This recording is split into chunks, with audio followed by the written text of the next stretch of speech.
I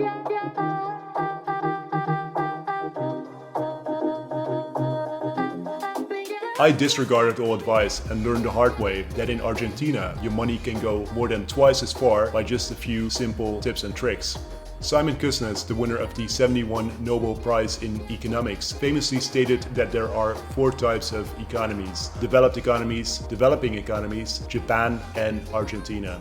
The economy of Argentina has been characterized by volatile economic growth, high inflation, and many political measures to try to solve these issues. High inflation during the 2000s caused many Argentinians to want to exchange their money, their Argentinian pesos, to foreign currency such as the US dollar. In October of 2011, the Argentinian government started to restrict the foreign exchanges for Argentinian nationals. This government decision had many consequences, of which one is that a black market for foreign currencies established. Since the demand is so high and the supply is so low, it means that you can get a favorable rate for your foreign currency. Especially in recent years, the peso has been very unstable, and the anticipation is that this will continue to be this way, causing an increased demand and travelers and remote workers visiting Argentina being able to get more money for their foreign currency.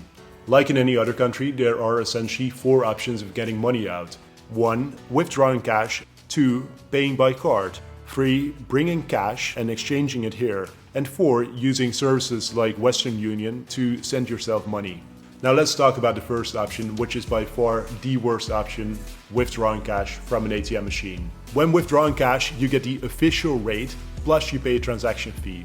The current exchange rate for $1 is around 110 Argentine pesos. You will find that most ATM machines have restrictions in terms of how much cash you can withdraw, and even with foreign bank accounts, the limit is set at around 4,000 pesos. On top of that, the banks charge you a hefty 1,000 pesos for every single transaction. Plus, your bank will probably want to keep a margin as well.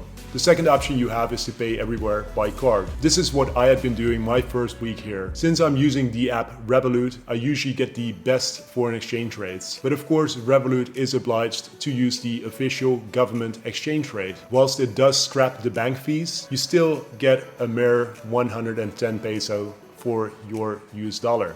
The third option you have is to bring money and exchange it here. From what I've been quoted by different services, you could get around 190 pesos for every US dollar at the moment. There are many currency exchange services, and in crowded shopping streets like Florida Street in Buenos Aires, you'll get many people to approach you or to shout Cambio to exchange your foreign cash. If you have an Argentinian friend, I'm sure that they will know someone who can exchange your cash at a favorable rate. There are many foreign exchange traders who can meet you at your location. Just make sure that they have a good reputation and you are safe.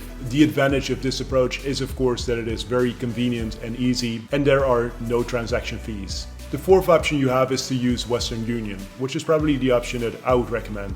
You can go to their website right now to see what exchange rate they are applying.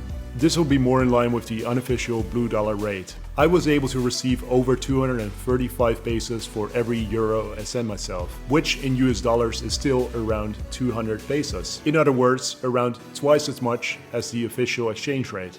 You will find many Western Union services across the city in Buenos Aires, with some places that look more legitimate than others. But as long as you can find their location through the Western Union website, all is good. It only takes a minute to create an account, send money to yourself, and your money should be ready to be picked up once approved within 30 minutes. Note that there can be long queues, and Western Unions do run out of cash on busy days too, so it's best to go there first thing in the morning. Both the official and the unofficial exchange rates continue to fluctuate based on several factors, including the inflation rate, which has been between 10 and 60% year on year in the last decade, the interest rate, which is currently around 35%. I know these figures sound incredible when compared to most other countries, and most importantly, general confidence in the government, the economic outlook, and the stability of the peso, which is now worth over 20 times less against the dollar than it was 10 years ago. We don't know what the situation is going to look like in the coming months or years, but if you're traveling to Argentina, then do your research and either bring some cash or wire yourself money via Western Union. Thank you very much for watching this video, and please subscribe for more tips on working remotely and traveling abroad. Wishing you a great trip, and until next time.